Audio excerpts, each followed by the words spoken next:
Tonight, a path forward. It was unanimous, which that's exactly what I was hoping for. The changes coming soon to a controversial statue project. It's a thoughtful, balanced approach. This is not a return to the past. It's a chance to take something painful and turn it into a space for learning and connection. In Wilmot Township, plummeting enrollment. We can see the difference in the number of students that we're seeing on site. So I'm not surprised. A 60% drop at Conestoga, and the concern among staff. We're now down to a lean workforce, and the work is piling up. About the academic year ahead. Game off. A turtle was attempting to create its nests here. A local baseball diamond shut down at the height of the season. Protecting these nests is really important. In the name of wildlife protection.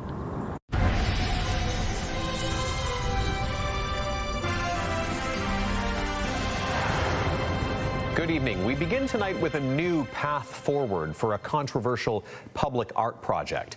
Wilmot Township Council decided last night to bring statues back to the Prime Minister's path. That includes the one of Sir John A. Macdonald, which will have a new place in the area. CTV's Hannah Schmidt joining us live with the latest on this much anticipated decision. So Hannah, what is next for this project? Well, Tony, Monday night's decision follows months of public consultation and a renewed call for transparency. A volunteer committee will now guide the path's future, which may include a new name for the project.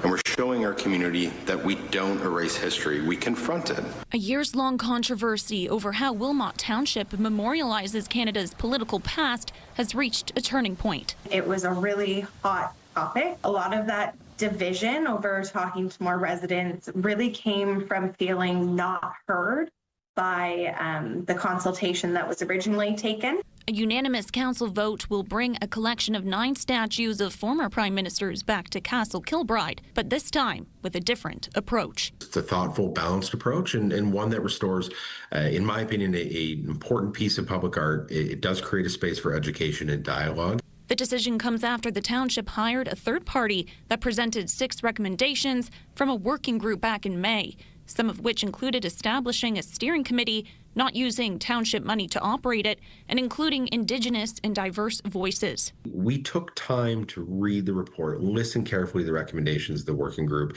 and what we have discovered and what we have before us is what we feel is a thoughtful and balanced approach. The project came under scrutiny over the legacies of some of the former prime ministers. The statue of Sir John A. Macdonald, for example, which was splashed in red paint amid criticism over his role in the residential school system and its impact on Indigenous peoples. The statue will be moved to a low-traffic area, which council says will give people a choice of whether or not to visit it. One of the things that we weighed was the recommendation that we should move Sir John A. We've left very clear instructions that it should not be reinstated in its former location. While some delegates spoke in favor of preserving the statues. The path is an opportunity to engage both young people and other citizens in the history of the country. It's an opportunity to explain who our leaders were, as well as the times in which they lived. Others challenged whether reinstalling them would be consistent with reconciliation. I do not want the statues to return. My endorsement is given despite my continued concerns that these statues cause harm. Council says no new municipal funds will go toward programming or expansion, just park maintenance and storage costs. To guide that effort, a new volunteer-led committee will be formed, overseeing the development of inclusive educational content with input from Indigenous groups and the wider community. It's about full, honest storytelling, not glorification, but rather making sure that we provide this resource for citizens and students to access. Township staff are expected to bring forward cost estimates for the reinstallations at a future meeting. As for renaming the path, that will be discussed through community consultation. Tony. Okay, Hannah, thank you so much. CTV's Hannah Schmidt with an update on that story for us. Time now for a first look at the weather, and we are taking weather out on the road tonight. Let's join Alex Pinto live in Elora at the longest barbecue event. Sounds good, Alex. All kinds of restaurants and vendors on display there. Tell us more. Yeah, dozens, Tony, and the crowd just continues to keep growing as the hour continues. This officially kicked off at 4 o'clock, running until 9. So yes, we have dozens of local vendors, food, drinks. We've got kids activity zone, live music. There's something for everybody here tonight. And this, of course, is to support at the launch of Food Day Canada, which is officially kicking off on August 2nd. And joining us live, Jeff Stewart, Executive Director of Food Day Canada. Look at this crowd tonight. I was going to say, we were chatting a little bit before, Jeff, but what's it like for you to see this crowd just continue to grow? It's unbelievable. You know, we started this event years ago, and it was such a small little thing that Mom started, and it's growing and growing and growing. And, you know, tonight we're going to expect somewhere between, 8 to 10,000 people out for this. It started with something that Mom began in 2003. So your mom, Anita Stewart, starting this, what do you think she would say if she could see the labor of love that it is today? Well, she would say, I think, the same thing that we're saying right now, and that's we want people to choose Canadian food first. You know, there's an opportunity right now to support our local farmers, to support our local restaurants, and really get behind this idea that, you know, choosing Canadian food first is something that builds our economy, helps the environment, and helps, it's delicious. It's absolutely delicious. Supporting local farmers, that's definitely a nice highlight too. And this Food Day Canada too also spans, it's not only local, but East Coast, it's pretty much all over. Yeah, I mean, we're starting the launch of Food Day Canada here today, but the official day is August 2nd, the Saturday coming up on this weekend. And we want everybody to shop, cook and dine Canadian across Canada, from coast to coast to coast. And finally, what else can people expect to see here tonight? Oh my gosh, there's everything. There's 25 local vendors, restaurants, there's live music. We've got a band over there, some great wineries, breweries, cidery, and like the food is incredible. Farms, kids zone, a huge big community table across the bridge because food connects, and so does that bridge. It's awesome. I love it, and we're going to show you that bridge a little bit later, Jeff. Thank you so much. Enjoy this event, and you know what? Beautiful conditions. I mean, it's hot, it's humid. We're definitely feeling that heat warning still with us, but good news, that is expected to break tonight, so ending tonight. But this is when we saw daytime highs, 30 to 32, feeling more like 38 to 41 with that humidex over the last day or so. So it'll be nice to get a bit of break from that extreme heat. Mainly clear here in Elora right now. We saw a little bit of cloud cover earlier, so depending on where you were, it was nice to get a little bit of a break from the heat. 31 it is here in Kitchener-Waterloo. That was our expected high for the day as well. If you're by the water, slightly cooler, 30 in London, but with the humidex right now, it is feeling more like 36. So we're definitely feeling that heat and humidity, and yeah, this event here in Elora is heating up. So we're going to be live here throughout the hour, checking out what it has to offer. Tony, back to you. Wow, looks like a great turnout there, Alex. Looking forward to hearing more from you later. Thank you so much. Alex Pinto live in Elora tonight. Well, new data is revealing just how hard Canada's cap on foreign student visas is hitting Conestoga College. There's been a significant drop in international enrollment at a time when the college has been slashing jobs and programs. CTV's Alexandra Hollick crunching the latest numbers for us and joining us live now. Alexandra, how much of a drop are we talking here? Tony, international enrollment is down 62% this spring compared to last year. And while domestic enrollment is up, it won't make up for the loss in revenue and likely won't bring back laid-off employees. Just over 8,500 international students are enrolled at Conestoga College this semester, a drastic drop from more than 22,600 last spring. We can see the difference in the number of students that we're seeing on site. So I'm not surprised. Vicky Poirier is the president of a local union representing full-time and part-time support staff at the college, a sector that saw around 180 jobs slashed earlier this year. Some of that work isn't gone. It's there now, and it's unfortunately being absorbed by our members. She says the college is moving backwards by cutting back in areas that need the most support. Our writing consultants, our scheduling area, our student success advisors, those are student services. Those are roles that provide support to students. As for whether the cuts were warranted, we don't know where things are at right now. So we can't even say that the cuts that were made to our job force were supported. But as international enrollment falls, the number of domestic students is on the rise. The college reporting a 28% increase in domestic enrollment this spring, with nearly 3,500 students. Fall confirmations are up by almost 15%, College President John Tibbetts says in a statement to CTV News.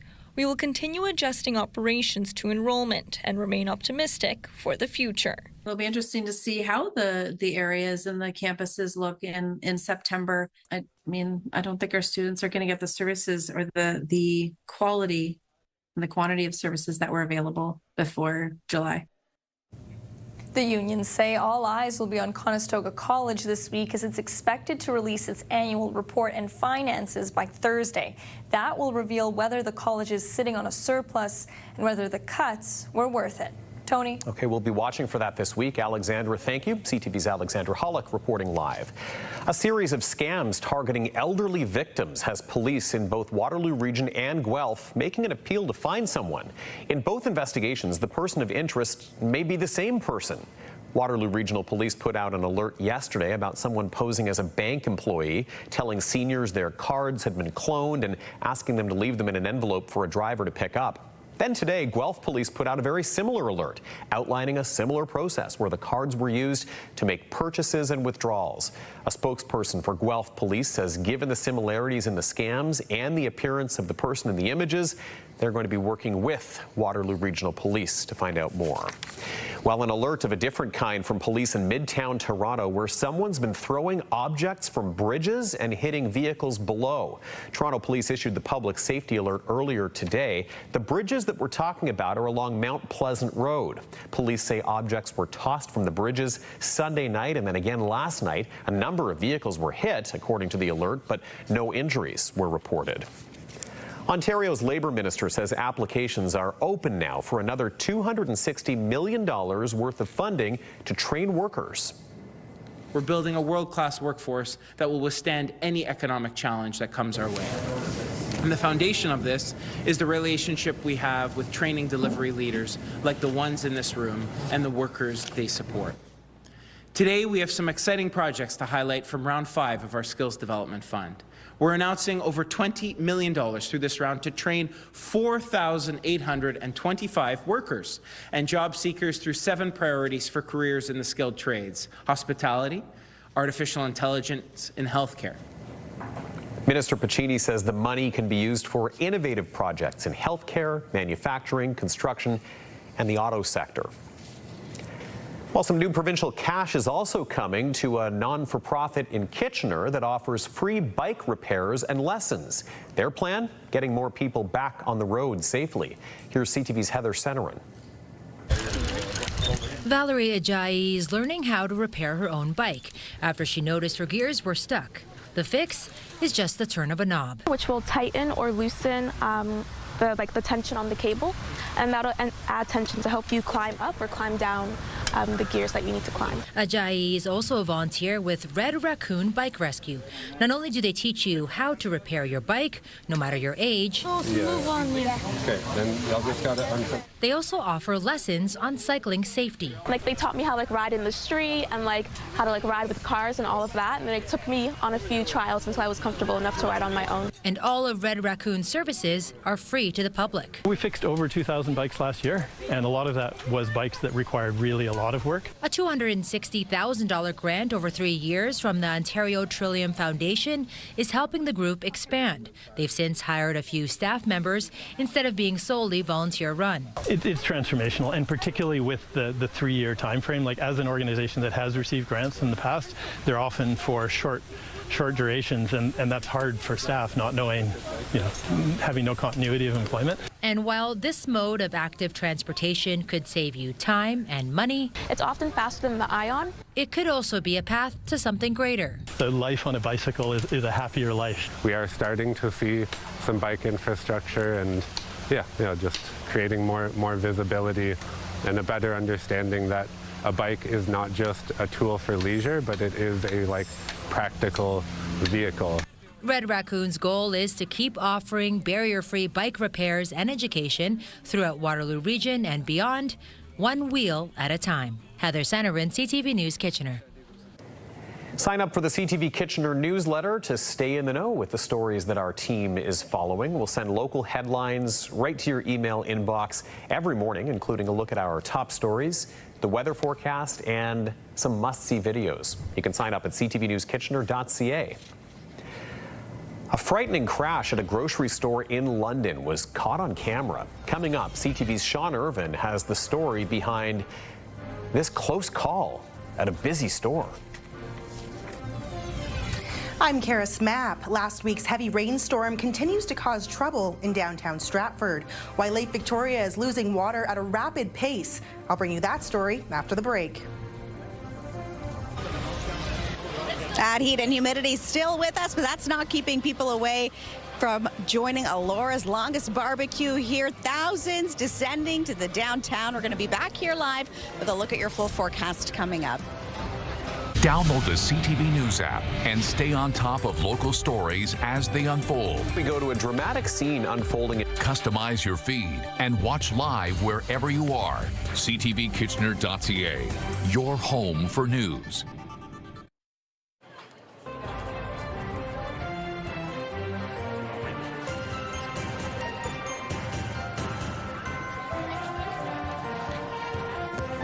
Anyone hoping to hop on the water in Stratford might need to change their plans. Levels are going down as Lake Victoria is drained to clear out some debris from last week's storm that's blocking a dam gate. CTV's Karis Mapp just back from Stratford with those details. Karis, what kind of debris are we talking about? Well, Tony, officials say they won't know for sure until water levels are low enough for them to clear the area, but they assume sticks and branches are what's getting in the way.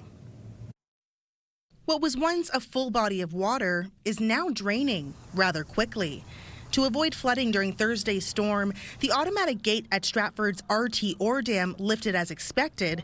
The problem now, debris is obstructing the gate from closing. The thinking is that we may have to gradually lower the water level in the Avon River until it is below a level that will allow us to get in there and remove the debris. The water continues to drain. The last we checked, it was lowering at a rate of 1 inch per hour. So that is significant.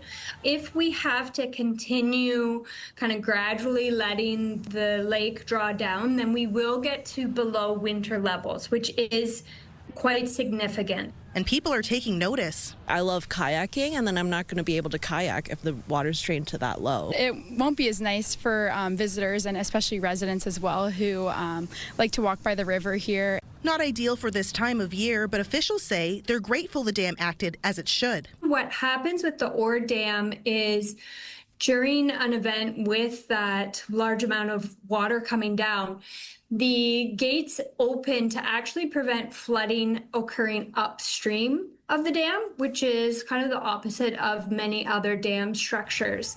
Once the debris is gone, getting water back in the river could be more difficult. We need a really good rainfall to kind of build that base back up. Businesses next to the dam are impacted. We have a boat that goes out on scenic guided tours.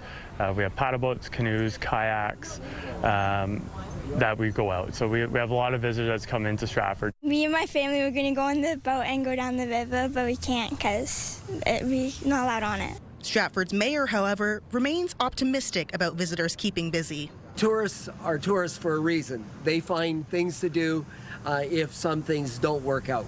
It's unclear when people will be able to get back on the water. The Conservation Authority is asking for patience. One initial concern was wildlife living in the area, but officials say the gradual drain gave animals enough time to move. And a reminder, people still need to be cautious when navigating areas around the water. Tony. Okay, CTV's Karis Mapp with that story from Stratford. Karis, thank you for that.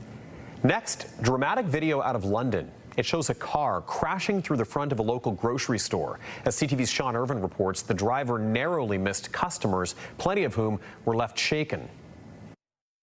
You're watching security video inside a London grocery store, mere seconds before a tragedy is narrowly averted.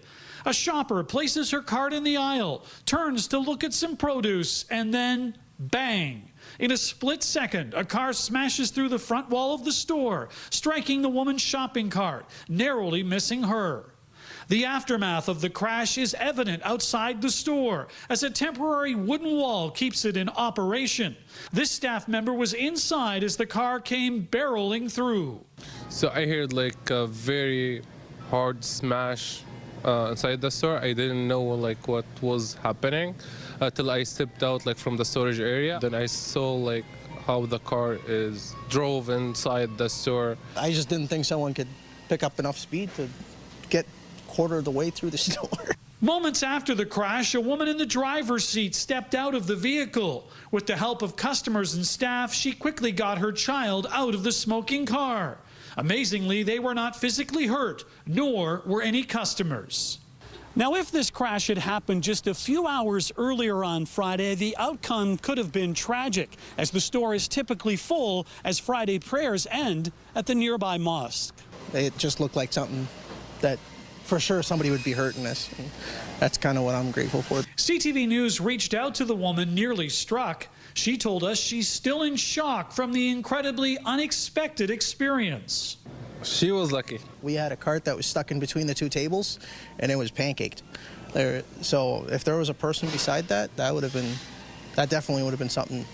London police tell us no charges have been laid at this time. As to the cause, the store operators believe it was an unfortunate incident, and again, they are grateful no one was hurt. And while they had been considering some modifications to the store's interior, they certainly never wanted to open a wall this way. Didn't expect renovations. Exactly. In London, Sean Irvin, CTV News.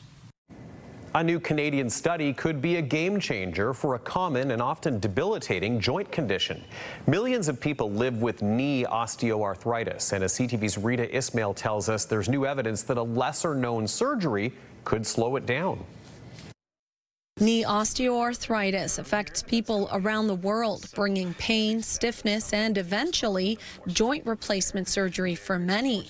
But a new study led by researchers at Western University and the Fowler Kennedy Sport Medicine Clinic is offering hope. The surgeons will try to intervene earlier in the disease process than later, after the patient is not improving with good non-operative care. So in the surgery, they'll take that malaligned limb, so that bowed limb, and actually straighten it to shift loads away from that most damaged compartment of the knee. The 2-year clinical trial followed 145 patients, comparing those who had high tibial osteotomy, or HTO, along with non-surgical therapy, to those who had therapy alone.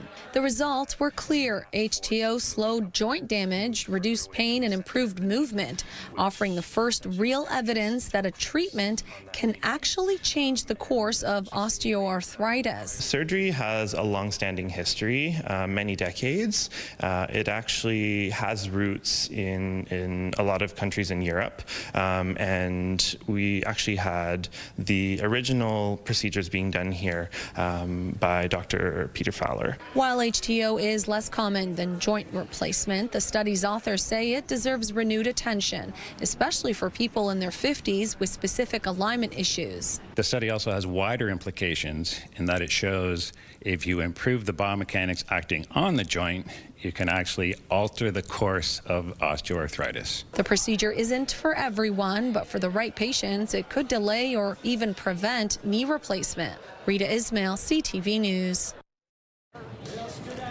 Oh, what a beautiful evening out in Elora, where all kinds of people have turned out for the longest barbecue. This is a big celebration of local cuisine. It's actually a way to usher in Food Day Canada a little bit later in the weekend as well, which is a grassroots initiative to support local producers. Alex Pinto checks back in with us on this beautiful Tuesday evening live from Elora coming up for the forecast. And also ahead, game delay, the discovery that's shut down a ball diamond in Cambridge. But next, down to the wire. Who's expressing some optimism today that a Canada-U.S. trade deal will be worked out by Friday?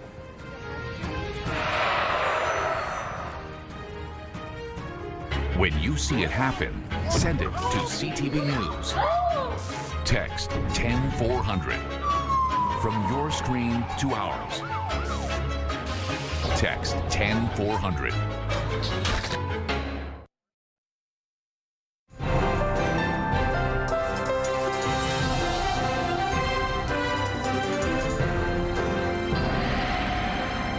Elora's longest barbecue is underway, and Alex Pinto is back with us live to serve up some more details. Alex, we were just mentioning that this is all a lead up to Food Day Canada, which is kind of a grassroots initiative to support local food producers. So I bet it not only looks great there, but I'll bet it smells fantastic there too.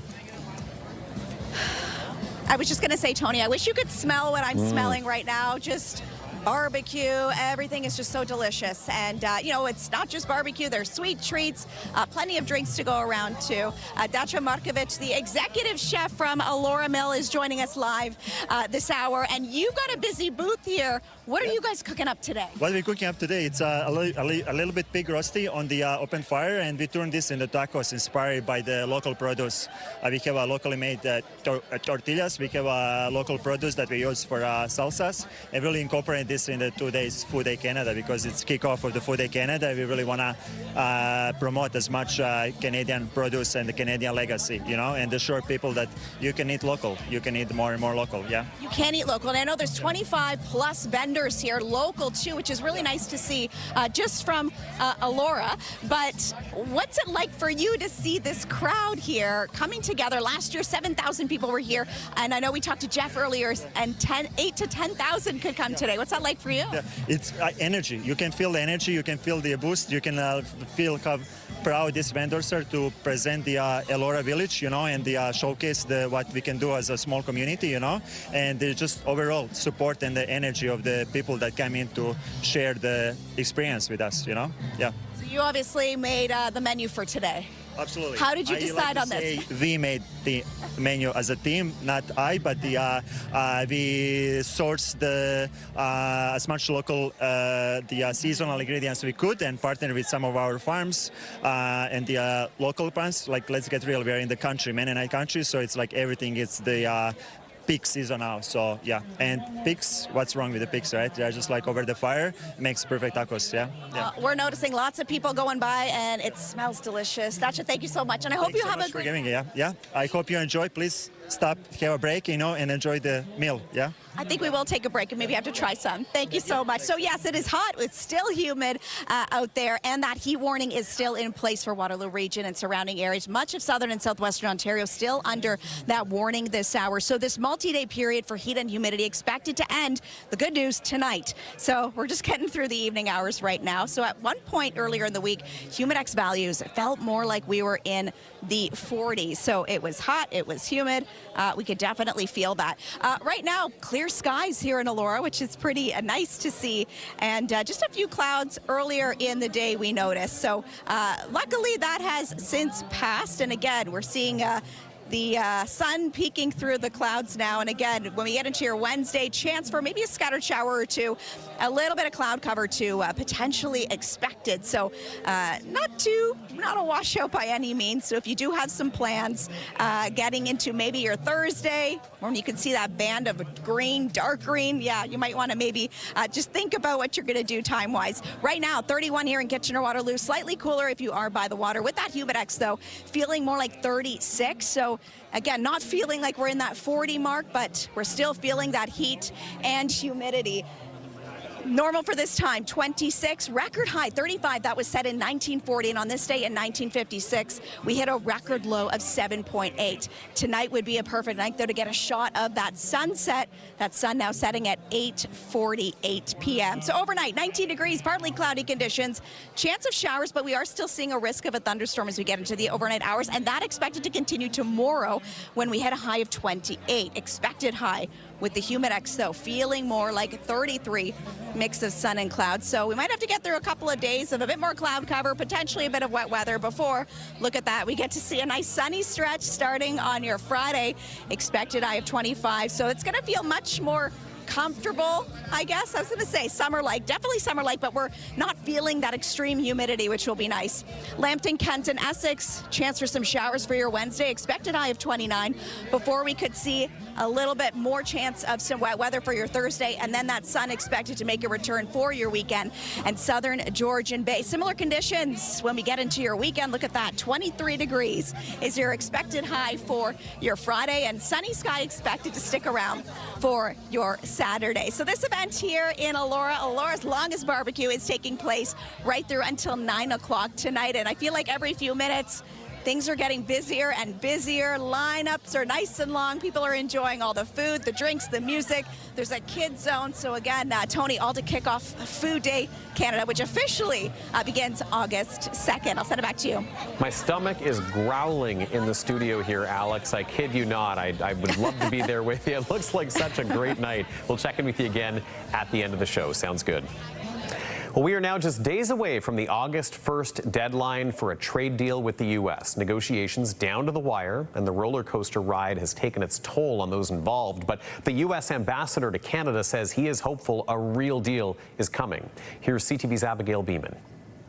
A government source tells CTV News there's a good level of optimism about Minister Dominic LeBlanc's next D.C. trip, and discussions will still center on trying to get a deal before the Friday deadline. I'm hopeful that a number of additional irritants, maybe on both sides, will be addressed. While the American ambassador told a Winnipeg audience he's hopeful about a deal in the coming days, and Pete Hoekstra makes it sound easy.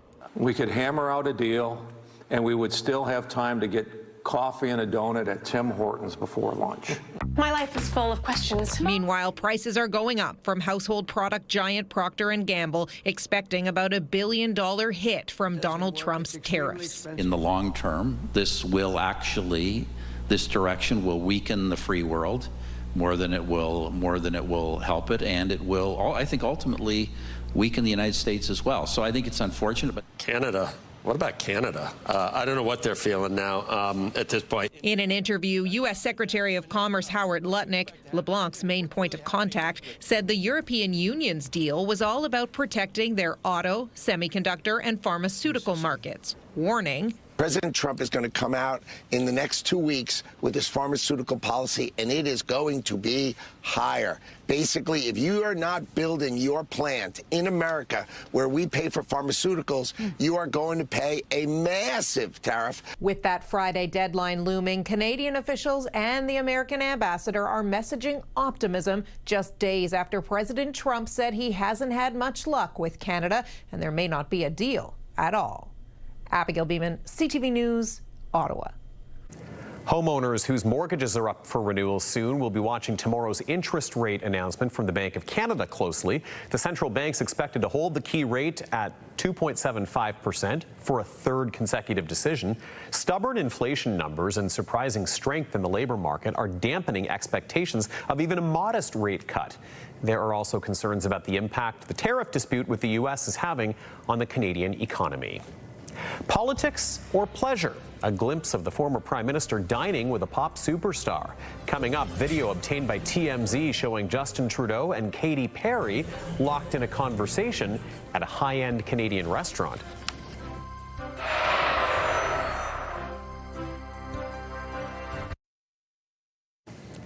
Conservative leader Pierre Poilievre and 9 other candidates running in the Battle River Crowfoot riding are debating for the first time tonight.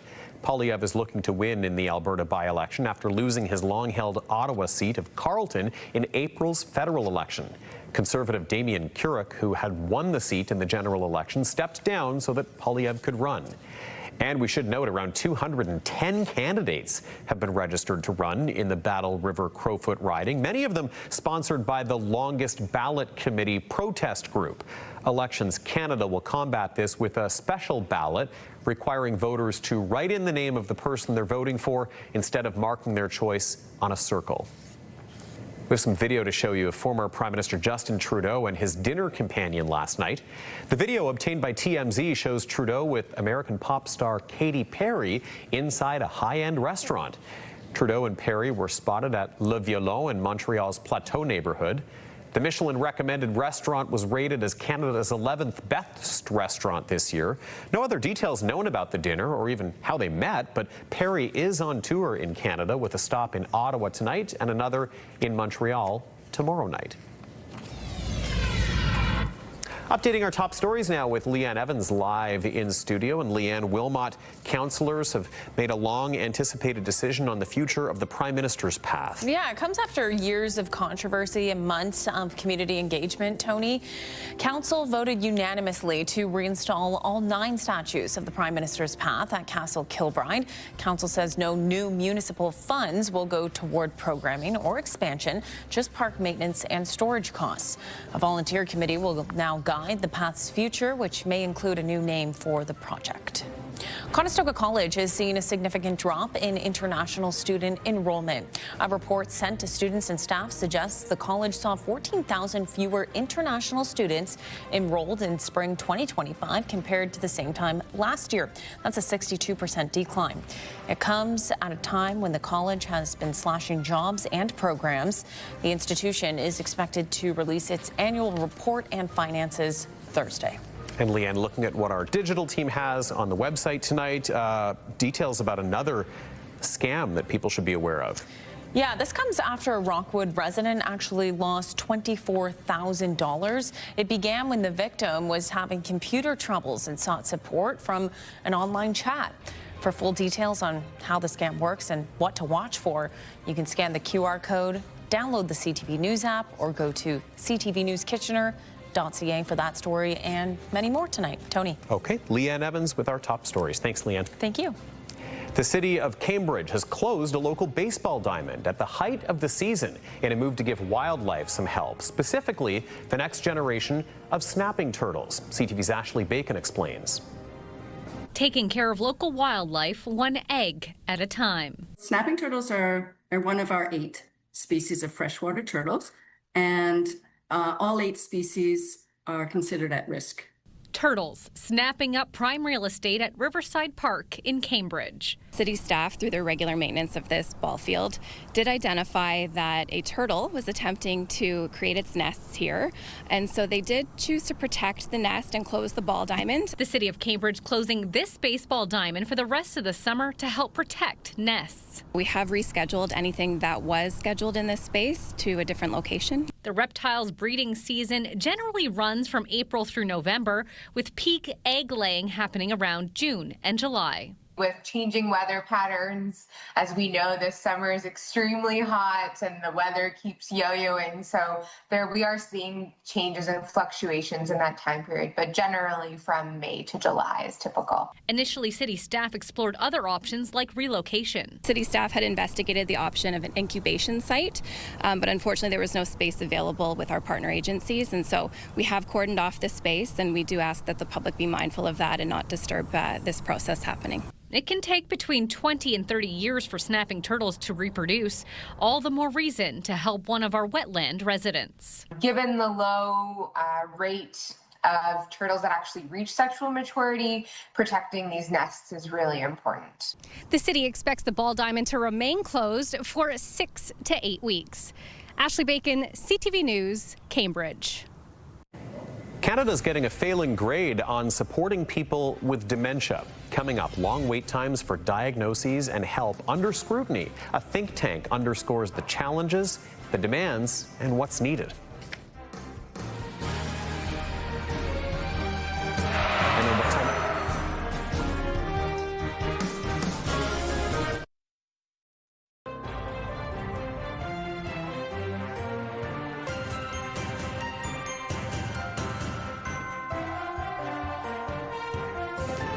Well, the federal government's plan to scale back on spending may involve dialing back the number of government cell phones it issues. Shared Services Canada says more than $662 million has been spent over 5 years on mobile devices. The plan is to replace many work phones with soft phone technology, which would let employees make secure calls from computers or tablets, which, according to Shared Services, is more affordable, eco-friendly, and secure. Some tech experts, though, say that could create new costs. It's not a complete saving, right? Because the work still has to get done, and that will shift over to other forms of communication. So your support costs might go up because now employees are going to be calling into the help desks with problems related to personal technology, which can often be more complex because they're much more difficult to control. Cell phones will continue to be issued depending on operational needs and an employee's position. There's an ongoing nationwide shortage of some common pain medications. Health Canada issued a notice last week that drugs containing acetaminophen with codeine or oxycodone that are used to relieve pain are experiencing shortages. It's linked to manufacturing disruptions reported by Teva Canada Limited. The company says it expects supply to be restored by September. A new report says Canada's falling behind in supporting people with dementia. The Brainwell Institute says it takes an average 2 years for patients to get a diagnosis and that services are fragmented. It says dementia contributes to an estimated $25 billion in lost productivity due to the demands placed on caregivers. The Institute's calling for the creation of a Canadian dementia coordinating body to guide policy, a national implementation plan with clear targets, and a commitment to long-term funding. Let's check in with Marcia McMillan in the National Newsroom for a look at what's coming up at 11. Tonight, investigating the gunman's motive in the New York mass shooting. He was suffering from CTE, and he was an ex-NFL player. What his handwritten note said and what we're learning about the victims. Later on CTV National News. Oh, we're going to be getting a little bit of a break from this extreme heat and humidity tonight. When that heat warning comes to an end, I'll let you know how warm it could get, though, tomorrow morning in Wake Up Weather. Here's what's on CTV tonight at 7 o'clock. It's E-Talk before back-to-back Big Bang Theory episodes. Then at 9, The Amazing Race Canada. And at 10, Battle of the Generations. It's Jeff, KP, and Backstage Ben in the morning. 3 awesome people that want to start your day or finish your overnight shift. You'll laugh, you'll text, you'll call, you'll scratch your head, and maybe even beat Backstage Ben. Weekday mornings from 5:30 to 10. Listen live on the iHeartRadio app or at 105.3 Virgin Radio.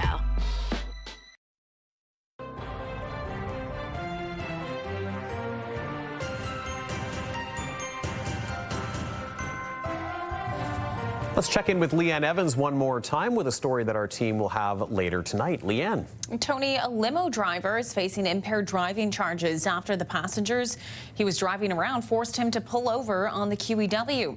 OPP were called by one of those 10 passengers who forced the driver to pull over. We'll have more details on that investigation and the charges laid at 11:30. Tony. All right, appreciate that, Leanne. Thank you so much. And back out to Elora, one final time. Alex Pinto is with us live. Alex, you know what's funny is I keep wanting to call it the world's longest barbecue. I know it's not, but in our world tonight, perhaps it is the longest barbecue, and not a bad place to be for a Tuesday night. What's going on there?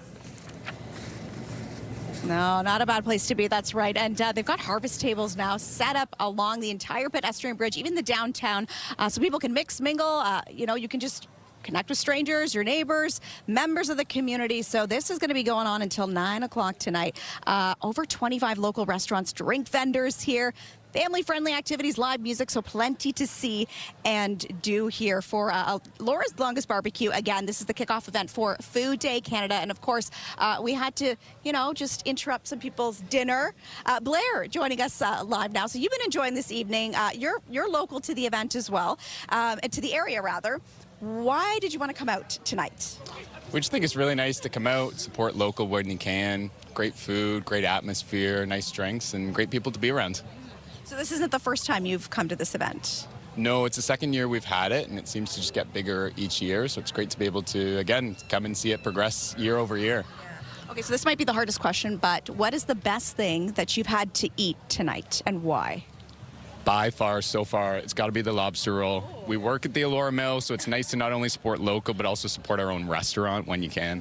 Okay, I've heard a few people talking about this lobster roll. There's also an oyster bar, I believe, too, which is a lot of fun.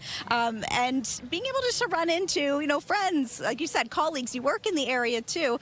What's it like just to see so many familiar faces? And everyone, I've got to say, so friendly here tonight, too. It's an awesome community. It's an awesome town. And like I say, it's nice to see people that kind of connect with people you haven't seen in a while. Well, Blair, enjoy it. Thank you for letting me interrupt your dinner.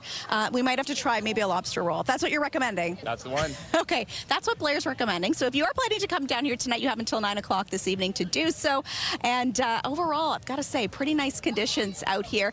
And it's actually nice that we're getting a little bit of a break from that extreme heat, because we're seeing a little bit of that sun going down and getting a little bit behind the trees there. So at 6 a.m. tomorrow, this is how warm it's going to get by that hour. So 20 degrees. Mix of sun and cloud expected to start your day off. By 8 o'clock, we're going to go up to 21. But again, that heat warning expected to end tonight. So we're going to get a break from that extreme heat and extreme humidity. Still warm, but again, not feeling like we're in the 40s anymore.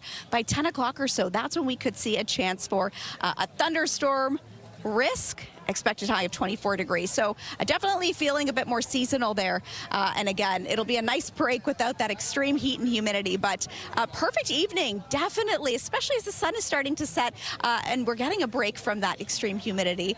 Lots. Again, admission is free and you can buy drink tickets, food tickets here. And this, of course, is supporting Food Day Canada. So really the mission to really support Canadian farmers, supporting local. And it's really nice to see all these local community members, but also vendors and local restaurants getting together and uniting for an event like this, and family-friendly evening. So lots to see, do, and of course eat here, Tony, which I think we might have to do that before we head back. I think so, and I was going to say, Alex, I know I'm not going to see you probably before you go home after this, so I expect your reviews tomorrow when you're back here at this desk with me. How's that?